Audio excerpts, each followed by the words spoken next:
কিছু কষ্টের কথা শেয়ার করতেছি। পৃথিবীর মানুষ এত বড় স্বার্থপর, এটা আগে বুঝি নাই। কারণ যে বিপদে না পড়বে সে কোনোদিনই বুঝবে না।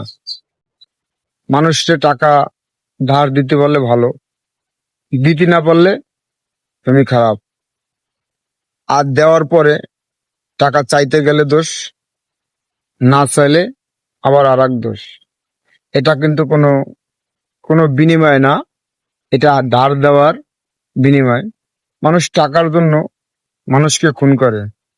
তো এমনই কিছু কথা, অত পরিশ্রম করে টাকা ইনকাম করে মানুষকে যদি ধার দেওয়া হয়, সে কিন্তু সে টাকাটা ঠিক টাইম মতন দেয় না। যে কেন দেয় না, এই মানুষ এত কষ্ট করে, এটা আমি বুঝতেছি না আর জানতে চাচ্ছিও না। তো জিনিস হলো ভাই, আমরা সব সময় মানুষের উপকার করি, সেটাই জানালাম আপনাদের। আর যদি ভালো লাগে পাশে থাকবেন।